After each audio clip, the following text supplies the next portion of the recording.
Tere! Mina olen Juhan Koppel, Rakett 69 teadustoimetaja ja näitan teile, kuidas muuta see uks võimalikult külgkokkupõrke kindlaks. On teada, et mitte kiirus ei ole see, mis tapab, vaid järsk seismajäämine. Ja meil tuleb siin teha täpselt sama, ehk siis muuta selle kokkupõrke pidurdumine võimalikult rahulikuks. Ehk siis see kiirus, millega üks kokkupõrge toimub, peab aeglustuma rahulikult, mitte järsult. Selle tegemiseks on mitmeid variante, sest võistlejatel oli laudadel küllaltki erinevat materjali. Näiteks võime kasutada lapikut materjali. Siin on tehtud papist ristid äärtesse ning keskele ka üks vahtplastist rist. Kõik on ehitatud küllaltki samasuguse metoodika järgi ja need ristid on liimitud selle alusplaadi külge. Kui nüüd siit külgkokkupõrge juhtuma peaks, lähevad need papist ristid lössi ja see neelab energiat. Ja see energia otse loomulikult tuleb siia uksele sisse sõitva rammi arvelt, ehk siis pidurdab seda rammi. Ja see aitab meil kokkupõrget nõrgemaks teha. Proovime järgi.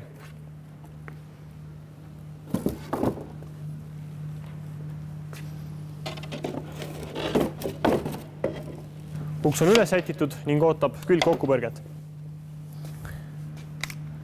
Et vaadata, kuidas selline uks kokkupõrkes käitub, laseme selle sisse ühel rammil kukkuda. Paneme mõõteseadme käima ning laseme rammi teele.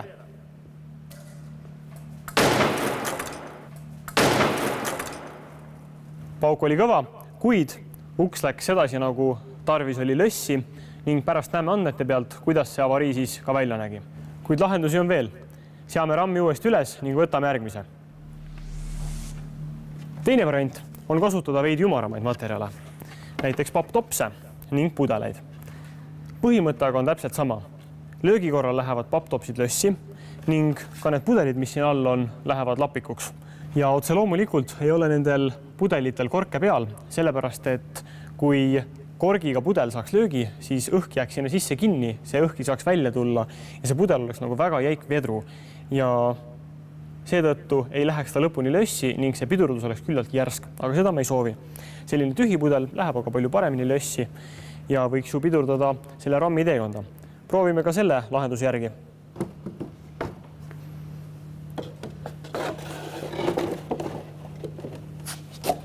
Kokkupõrke katse on nüüd valmis seatud.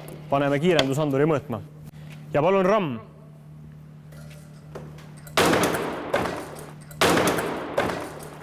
Taaskord siia vahele ehitatud konstruktsioonid läksid kenasti lössi ning see rammi löök oli mõnevõrra pehmendatud. Salvestame andmed ning lähme järgmise lahenduse juurde. Teadustoimetuse viimase lahendusena esitlen ma õhupalle. Jah, täpselt, lihtsalt õhupalle. 5 tükki üsna robustselt siia plaadi külge teebitud. Õhupallid töötavad nagu vedrud. Kui sa need kokku surud, siis need tahavad ennast tagasi lükata. Ja liikluses oleks see tegelikult paras probleem, sest kui näiteks 2 vedrukombel käituvat autot kokku sõidaks, siis pärast avariid võivad nad tagasi laiali lennata. Kuid meie õnneks on õhupallid küllaltki nõrgad ja loodetavasti lähevad selle kokkupõrke tulemusena need õhupallid katki. Ja seetõttu mingit tagasipõrkamist olulisel määral ei toimu. Kuid mis me siin ikka loodame? Proovime järgi.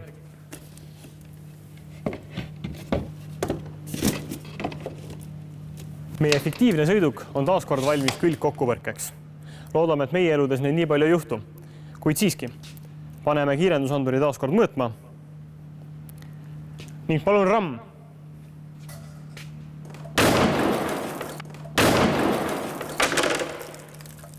Pauk käis tugev ja 3 õhupalli läksid katki, kuid mida ütlevad mõõteandmed? See graafik siin kujutab esimest kokkupõrget. See oli see, kus oli papist ja vahtplastist ristid.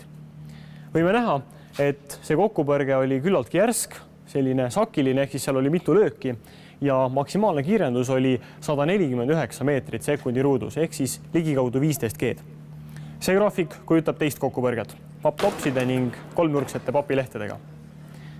See kokkupõrge oli palju rahulikum. Võime näha, et see kiirenduse joon läheb sedasi sujuvalt üles ja sujuvalt alla. Ehk siis kokkupõrge oli sujuvam ja mõnevõrra pehmemam ning ka maksimaalne kiirendus, mida taluti, oli 110 meetrit sekundi ruudus. Ehk siis ligikaudu 11 G-d. See on nüüd siis 40 meetrit sekundi ruudus vähem kui eelmisel katsel. See graafik kujutab kolmandat õhupallidega tehtud kokkupõrget. ja tuleb välja, et meil on võitja, sest see graafik tuleb sujuvalt üles ning langeb sujuvalt, ehk siis kokkupõrge algas rahulikult, lõppes rahulikult ja maksimaalne kiirendus, mida koges ukse raami küljes olnud andur, on kõigest 83,1 meetrit sekundi ruudus, ehk siis see kokkupõrge oli selgelt rahulikum kui esimesed kaks. Ja täpselt nii lihtne ongi labori tingimustes pehmendada külgkokkupõrget.